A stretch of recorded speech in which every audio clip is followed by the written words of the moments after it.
सभी दर्शकों को नमस्कार, जय श्री कृष्ण, प्रणाम। जन्म कुंडली में पुत्र के द्वारा कभी कभी भाग्योदय का योग बनता है, कभी कभी जातक का स्त्री के द्वारा भाग्योदय का योग बनता है। इन सभी विशेष परिस्थितियों को जन्म कुंडली में देखने के लिए सावधानी पूर्वक निरीक्षण करके निर्णय लेना चाहिए। देखा होगा अक्सर लोग पहले शुरू शुरू में किसी काम के नहीं होते, लेकिन जैसे ही उनका विवाह हो जाता है उनकी तरक्की, उनका विकास, प्रमोशन होने लगती है। ठीक उसी भांति से संतान होने के बाद भी कब होता है ऐसा, आइए हम इस वीडियो के अंतर्गत थोड़ा सूत्रात्मक तरीके से समझेंगे। बहुत बड़ा वीडियो नहीं होगा, छोटा ही वीडियो बनाएंगे ताकि आपको वह अच्छी तरह से स्मरण रह सके। हमने एक चार्ट अभी खाली प्लेन बनाया हुआ है। अब यहाँ हम आपको पहले ये बताएंगे कि जन्म कुंडली में पंचम स्थान से संतान के द्वारा संतान का योग इत्यादि देखा जाता है। दूसरा, कारक ग्रह बृहस्पति होता है जो संतान सुख को प्रदान करता है। जन्म कुंडली में दूसरा भाव जो धन भाव है, नवम भाव जो भाग्य भाव है, तथा पंचम भाव और पंचमेश, यदि पंचमेश से धनेश देखा जाता हो, धन भाव का स्वामी, भाग्य भाव का स्वामी देखा जाता हो, तो व्यक्ति को संतान उत्पत्ति के बाद आगे प्रमोशन, तरक्की, विकास, उन्नति देखने में आती है। तो इसे हम समझेंगे भली भांति। पहले हम लग्न यहाँ कोई ले लेंगे। याद रखिए, जिस व्यक्ति की जन्म कुंडली में धन कारक, पुत्र कारक बृहस्पति या धनेश या नवमेश शुद्ध नहीं है, तो उस व्यक्ति के जीवन में कभी कभी संतान उत्पत्ति के बाद वह चक्र एक्टिव हो जाते हैं। तो आइए हम चलते हैं, इसमें एक लेते हैं लग्न। मान लीजिए हम यहाँ सिंह लग्न ले लेते हैं आपको उदाहरण देने के लिए। ये हो गया सिंह लग्न, हमें समझने में आसानी हो।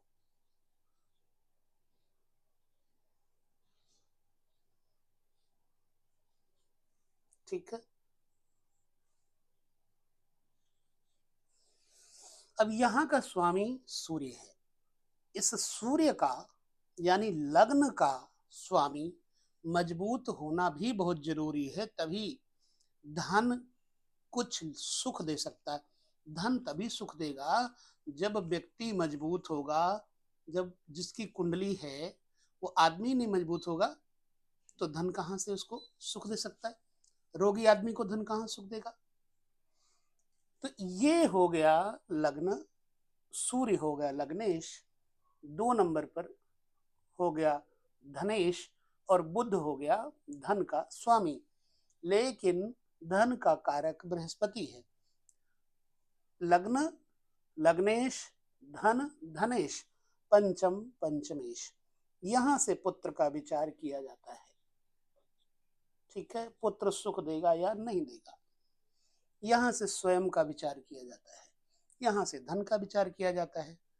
अब जन्म कुंडली में यदि द्वितीयेश बलवान है और पंचमेश के साथ बैठा हो, कहीं पर भी बैठा हो, जैसे यहाँ का स्वामी और यहाँ का स्वामी बृहस्पति और बुध कहीं पर भी बैठे हों, तो जातक को देखो धन तो देगा ही देगा, पुत्र के द्वारा उसको सुख भी मिलेगा।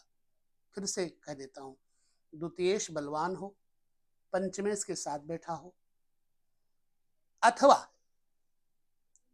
तुरंत ही अथवा लग गया, द्वितीयेश और पंचमेश को 4 संबंधों में से कोई संबंध हो, द्वितीयेश और पंचमेश की 4 संबंधों में से कोई संबंध हो, तो पुत्र के द्वारा भाग्योदय होता है। अब वो 4 संबंध कौन से हैं, आइए हम यहां पर देखते हैं।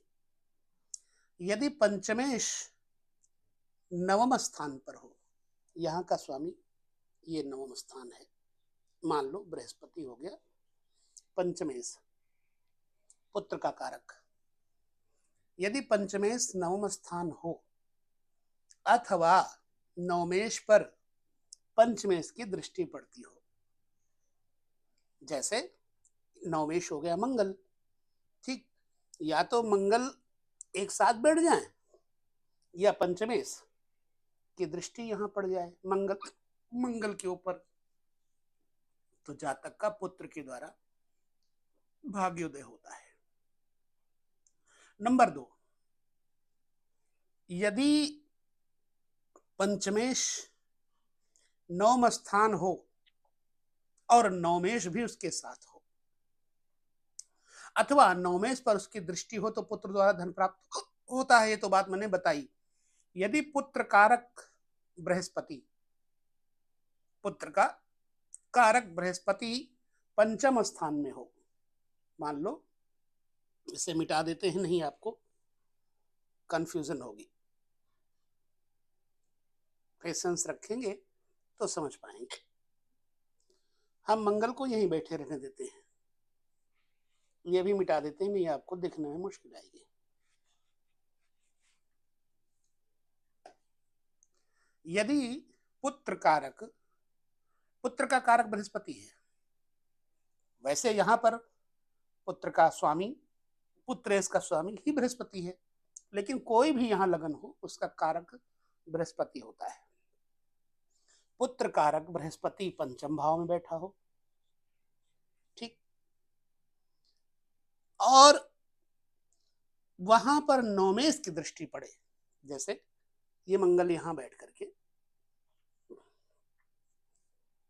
अष्टम दृष्टि से बृहस्पति को देखिए, या मंगल यहां से बैठ करके चतुर्थ दृष्टि से देखिए। ये हो गए 2 कारण। अब ये मंगल पंचमेश को देख रहा है नवमेश होकर के, भाग्योदय का स्वामी मंगल बृहस्पति को देख रहा है। भाग्येश, जब भी आपके घर में संतान होगी तो आपका भाग्योदय होगा, ये वह अवस्था है। चलिए, ऐसा भी पाया गया है कि जब द्वितीय पंचमेश के साथ हो, द्वितीय भाव का स्वामी और पंचम भाव का स्वामी, जैसे बुध हो गया,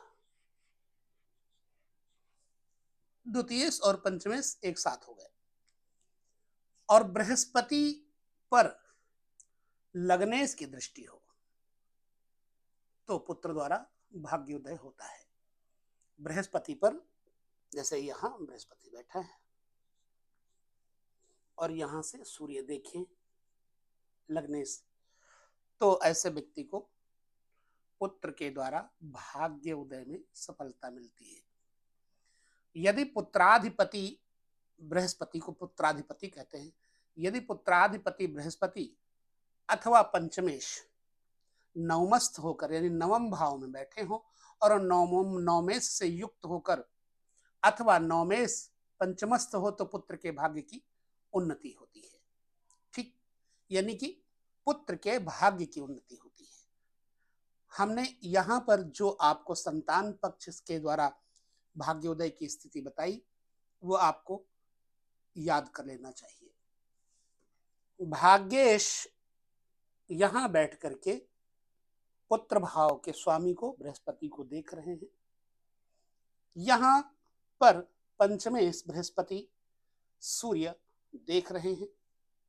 निश्चित बात है कि इस सूर्य से, यानी कि बृहस्पति की सूर्य पर दृष्टि पड़ रही, तो इस बृहस्पति से सूर्य की, यानी पुत्र के द्वारा व्यक्ति की किस्मत उदय होगी।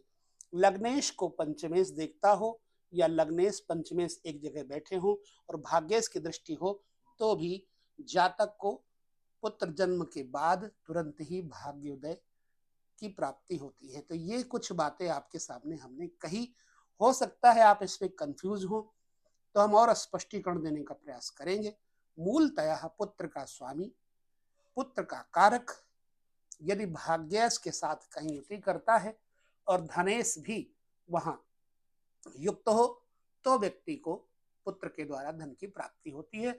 साधारण रूप से पंचम भाव के स्वामी पर भाग्य भाव की दृष्टि पड़ती हो, एवं धनेश की युति कहीं हो तो जातक को पुत्र के द्वारा धन, पुत्र के भाग्य के द्वारा धन की प्राप्ति होती है। तो ये छोटे से वीडियो को आप पूरी तरह समझिएगा, जितना हमने समझा उतना आपको समझाया। और अगर आपको मेरी बात समझ में नहीं आएगी तो कमेंट करके बताइएगा, मैं थोड़ा और स्पष्टीकरण देने का प्रयास अवश्य ही करूंगा। तो इस छोटे से वीडियो के बाद लेते विदा। नमस्कार, जय श्री कृष्ण, प्रणाम।